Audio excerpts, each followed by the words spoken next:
All right, what's up, guys? Welcome back to the channel, Too Easy Sports Betting. I'm Trice Too Easy. Hope all you guys had a good Father's Day and enjoyed yourselves. Anyways, today we got a small slate. It's only 7 games, I believe. I should know, but fuck it. Small slate. I'm handicapping today. I'm not betting on EV. I'm straight handicapping these games to the best of my ability. I love this slate. I think I got some good plays and some good prices. Obviously, use ProfitX or NoVig to get the best prices on some of these plays, because you're betting peer-to-peer instead of versus the book, so you ain't got to pay the vig. So yeah, try to get on an exchange before you make these straight plays. Again, these plays are handicapped, nothing to do with edges, just me. I put an edge on them when I make my price, but by far and large, I'm just handicapping these games off what I feel. So fade me, back me, whatever you choose. Let's have a good day. To review yesterday, I went up 0.1 of a unit. I had some big hits. Unfortunately, just couldn't get a little streak going. Couldn't get no momentum. I put out almost 100 bets yesterday, big full slate, and I bet all morning before I did Father's Day activity, so I got a lot of bets in. 0.1 of a unit, I went up. 36 wins, 74 losses. Trevor Story with a RBI. The odds is kind of fucked up here, but it was like plus 235. Nolan Chanel for the Angels, plus 1100. He hit a home run, and then Brooks Lee hit a home run as well at plus 1050. So that's some big bets cash, but by far and large, just couldn't get enough going to be profitable. I mean, I didn't go down, and I went up a little bit. It was slightly profitable. I will take it. Don't get it wrong. But yeah, just an okay day. Anyways, let's just get right into it. Get into this slate. I'm going to talk about each game in depth. Again, I really like this slate. I think we can make some decent money today. So I would suggest you do not fade me today. But at the end of the day, it's your choice. Let's get it. First game of the day, we got the Phillies and the Marlins. We got Mick Abel, the young gunner rookie call up. He's done great so far. He's had 3 games. Now look, he dominated the Pirates, he dominated the Blue Jays, then he saw the Cubs. And when I talked about the game, I said, look, he's a young guy. He's got that long ass. He looks like a fucking giraffe. Look at a picture of this dude's neck. He has the longest neck. Looks like a fucking ostrich. Anyways, that's all besides the point. Yeah, what was I saying? Yeah, I thought that he would struggle versus the Cubs. I did. I thought he'd come up and you know, the Cubs are just so damn good and their bats are really solid. They're hard to strike out, they foul off a lot of junk. They just really stress pitchers out. So I thought he'd struggle, and he did. You know, he went 4 innings, 6 hits, 3 runs, 3 walks. Prior to that, though, he was 11 innings, 8 hits, 1 run versus the Blue Jays and the Pirates. Today he's versus the Marlins. The wind is blowing in, going to reduce the home run ball, and I don't think the Marlins can score without the home run ball, and the wind and the weather's not helping. And Mick, all things considered, I don't find him very home run prone. I think he's got enough stuff to kind of reduce the Marlins home runs, especially with the wind blowing in. Flip side, you got Sandy Alcantara. He's ass. I don't know why people keep saying he's decent or they like him. Now, he has had 2 really good starts, 12 innings and 7 hits, but he was versus the Rockies and the Pirates, so that counts for jack shit. Now he's versus the Phillies, and they are a top tier. They're like in the middle of top tier and mid. They're like 3/4 of the way really, really good, right? I like their bats, I like their lineups, and I like Mick Abel. I think these Phillies can win today. I'll be on the Phillies money line for a great price. That's where I'm gonna be. Next game, guys. We got the Rockies, we got the Nationals. You got Carson Palmquist, he is so ass. And you got Jake Irvin for the Nationals. He's pretty ass too. He's let me down too much this season. I think at this point, he just got to be called ass. So Carson Palmquist, he only goes 4 or 5 innings, and he got the Rockies god-awful bullpen coming in. He doesn't go deep into games. He struggles with control terribly. He walks a lot, 3-4 walks a game, and he's given up 5 home runs in 5 starts with quite a few hits and earned runs. I think he struggles versus these Nationals. And on the flip side, he got Jake Irvin. He's got a 4.2 ERA. He's pretty home run prone, and he walks a lot as well. So I predict that there's going to be a lot of runners in scoring position. The weather's good for the deep ball.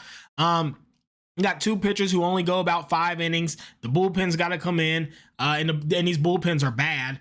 And then you got pitchers who can't control the ball, so there's a lot of walks and runners on base. I think this game's very high scoring. I'd look to be on the over. It's down to 8.5 now, and I'd look to be around there. Okay, guys. Next game. Angels and the Yankees, which is one of the games I'm most excited to watch tonight. I want to see how my Angels, you guys know I love these Angels. I want to see how their bats do versus the Yankees. But you got Jose Soriano pitching for the Angels, and on the flip side, you got Clark Schmidt for the Yankees. Guys, Jose, I'm on the Yankees -1.5 on the run line today. I love my Angels. You guys know that. I don't like fading them ever. I think they're great. I love their bats. That said, wind is blowing in today. Home runs should be reduced quite a lot. Power contact should be reduced quite a lot. And that's when I hate to back the Angels, is when they can't get them powerful bats to go over the fence. And you have Jose Soriano, who is the worst matchup for the Yankees. This dude gets 3-4 walks a game versus bad lineups who don't walk. Now he's versus the Yankees. He might have 5-6 walks tonight. You cannot put a pitcher who can't control his pitches up versus the Yankees. And he's not a big strikeout guy either. So you have a pitcher who gets contacted a lot and he walks a lot. And I know he's not very home run prone. That's fine. It's not even about the home run ball tonight. The Yankees are going to have runners in scoring position constantly. He can't control his pitches, and the Yankees lineup's threatening as shit. I think it's a really bad spot for my guy Jose. I like him, but I think he's going to do really bad. And then Clark Schmidt, he's pretty solid. He's not home run prone at all, and he does have good strikeout stuff, which is not good for the Angels because they do strike out a lot. He doesn't give up too many hits or hard contact. This is just a really bad matchup for the Angels as a whole. I don't like them tonight at all. I'm on the Yankees -1.5. That's where I'm gonna be. Okay, guys. Next game, Orioles and the Rays. You got Zach Eflin, and you have my guy Ryan Pepe Hoyt.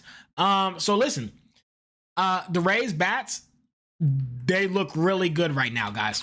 Really, really good. If you look at their last 4 games, they've scored 8, 7, and 9 their last 3 games. They are hitting the shit out of the ball. They got to be on cloud 9 coming off a sweep of the Mets, a blowout sweep of the Mets. They put belt to ass, right? So you have a team who's on cloud 9, confidence is high as hell. They're hitting the shit out the ball. They just swept the Mets, coming in versus these bum-ass Orioles who are terrible. Now, the problem is the Orioles bats have heated up too, right? They're actually playing like human beings. They're playing like a competent team all of a sudden. But I think Zach Eflin is very home run prone. He's got 8 home runs in his last 5 starts. He just gets hit really, really hard. He doesn't struggle with control or anything. They just, when they square him up, it's hit so damn hard. And then on the flip side, you got Ryan Pepe Hoyt. He's a little less hard contact prone. He is home run prone, but it's less. And I think he's a better pitcher than Eflin as a whole. I think the Rays have a pitching advantage. I think they have a team morale advantage. I think they're on cloud 9 right now, just swept the Mets. And now I think they're going to be feeling really good about coming into these Orioles. I think momentum wise, morale wise, and pitching wise, I think you have to back the Rays I actually got the Rays. I think I got them at almost plus money on the exchange, guys. I have the Rays at plus money. So yeah, I think you have to be on the Rays. The lines move drastically. I don't think there's any way you can get away from the Rays here. That's where I'd have to go. Okay, guys. Anyways, next game we have the Red Sox and the Mariners. So one of my favorite pitchers in baseball, Logan Gilbert. I think he's a great guy. I think he has good character, and I think he's one of the hardest working pitchers there are in the league and super underrated and underappreciated. I like Logan Gilbert a lot. He's a dog. He's really, really good. Flip side, you got Lucas Giolito. He is ass. He's Giga Omega ass. I can't stand him. He's horrible. He's completely unbackable, in my opinion. I think he's awful. He walks a lot. He gets hit a lot. He gives up runs. He never looks like he has things in control. Like I always talk about Senzatella, even with bases loaded and he's given up 6 runs, he still somehow looks like he's in control. He's not bothered. Lucas never looks in control. He always looks awful. And they just made the worst trade in MLB history. So, I mean, the Red Sox have to be in shambles, right? And their bats are so terrible, even worse now. Like, that is the worst trade I've seen in my lifetime. Jordan Hicks? Come on, bro. What the fuck are you guys doing? Anyways, that said, I don't trust the Mariners bats, unfortunately. I do not trust the Mariners bats at all. And you'd have to take them by 2. I cannot back a team who can't really score to win by 2. So as much, and I think a lot of people are going to be like all over the Red Sox getting cooked now. And I get that, but look, I love the Mariners here. If I was going to bet it, it'd be Mariners by 2, but I don't think they can win by 2. So I'm not going to take it. And Logan just coming back off an injury probably won't go deep into the game. So I won't take this, but I would lean the Mariners by 2 most likely, or Red Sox team total under whatever they have the line set at. All right. Next game, Astros and the Athletics. We got Lance McCullers Jr., aka Mr. Double Cheeks Ass. And on the flip side, you got Mitch Spence for the Athletics. Now, let's start with Mitch Spence. He's a relief turn kind of starter. They're going to be on a semi-bullpen day, but Mitch Spence has been going 5 innings. His last 2 games versus the Angels and the Twins, 2 respectable lineups. 10 innings, 6 hits, only 1 run. That's really, really good, Mitch Spence. Can we clap it up for the guy? He's dealing. Flip side, you got Lance McCullers Jr. for the Astros. He's terrible. He is really, really bad. He walks a ton. He gives up home runs. He gives up hard contact. I don't like him at all. The only thing I will say is he does have some strikeout stuff. And the last time he saw these Athletics, he got 12 strikeouts. 12 strikeouts and still gave up 5 hits with 3 earned runs and a homer. So, I mean, and they saw him before, and the Athletics bats have came alive. They're starting to do what they were before, where they're hitting 10 times a game, 9 times a game. So they're seeing the ball well and making contact again. This is when you'd like to back the Athletics. But rather than take the money line, because who knows, maybe the Astros shell them. It was tempting at plus 125. I think it was trappy. I'm on the Athletics team total. That's where I'm going to be for today. I like them to score, but I like the Astros to score as well. Wins zooming out of the park. I like the team total versus the for plus money, and I'll show you guys at the end.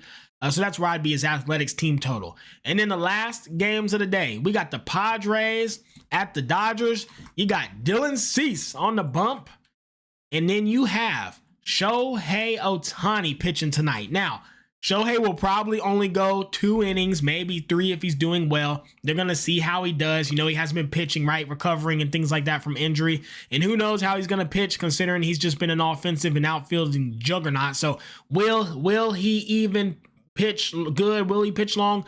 Who knows? I did take him to get 2 strikeouts, though, for plus money. I'm not going to hold you. I did bet that. But, yeah, I mean, look. These are 2 teams who are playing well. Padres bats have came alive. They look like they're balling. They're scoring runs. They're hitting again, which is great to see. Dodgers bats have been on fire. They're looking good. They're scoring. They just come off the beat down to the Giants. Both teams are probably feeling good. Padres beat down D-backs after a rough, they took 1 bad beat they shouldn't have lost. I mean, the Padres look great that whole series. Dodgers just look great versus the Giants. 2 juggernauts coming to play each other. These series are always good. That said, for this game personally, although I do think it's kind of difficult to cap it, I think you have to lean to the over. Winds blowing out of the park. Dylan Cease is not good. He's got a 4.28 ERA. He gives up about 3 runs a game and a homer, and he walks quite a bit too. He did just see the Dodgers 7 innings, 3 hits, 5 walks. They just saw him, and I do not expect that to happen again. I think Dylan Cease gets hit up tonight. I think Ohtani gets pulled out early. The Dodgers bullpen is wore down after that series versus the Giants. I think we see a lot of runs, especially with the wind blowing out. I think you got to be on the over here. So over 8.5, it's down to. That is where I would be. So what plays am I on today? This is it. I'm on the Phillies money line. I'm on the Rockies versus the Nationals over 8.5. I'm on the Angels versus Yankees. Yankees on the run line at plus 125. I'm on the Rays at plus 105. I'm on the Athletics team total plus 4.5 at Hard Rock at plus 110. And I'm on the Padres versus the Dodgers over 8.5 at minus 110. I've almost got all these filled on the exchange Novig. You can use Novig or ProfitX. This is where you get these type of prices I get. You don't get these prices on recreational books. You got to be on some type of exchange where you're peer versus peer to get them. Okay, guys, so that's all my plays for today. Again, I'm handicapping. I'm not really EV today. This is such a small slate. There's not a lot of big edges. As I get alerted to my phone, I'll play them. But by far and large, these are my main plays. I'm handicapping these all for a full unit today. Might even add another unit because there's not a lot of volume today, and I need to get some money in to get an ROI. So these are going to be the plays. As far as props that I'm on, and I don't have any ladders or home runs because, again, it's just a small slate. I'm not going to force it. But as far as props, you can get Jorge Polanco over a base to just get a hit on an exchange at minus 134. Guys, recreational books minus 160. That's the power of these exchanges. Like, you could get him to just get a hit at minus 134. And if you look, I mean, he's been on fire. He's hitting really well. He did not get a hit yesterday. It makes me even more confident about him hitting tonight. And again, who he's versus, what's his name? Lucas is terrible. Giolito's awful. And then next, Cal Raleigh, again, I just expect Galito to get hit up. He's just really bad. He's very base hit prone. So you can get Cal Raleigh to get a hit at minus 134 as well. You can get both of these guys to just get a hit at minus 104. That price is nuts. These books are minus 160 for these guys. And then lastly, Jacob Wilson for these Athletics. I love the guy, man. He's been playing really well. Really well. Again, Lance McCullers is awful. Over 1.5 hits, runs, RBIs, and what should be a high-hitting, high-scoring game. You can get at minus 140 on Novik. So that's the props I'll be on today, guys. That's all the plays. Hope you enjoyed. Let's get out of here. Let's have a good Monday. Start this week off with a bag of money, and let's crack these folks.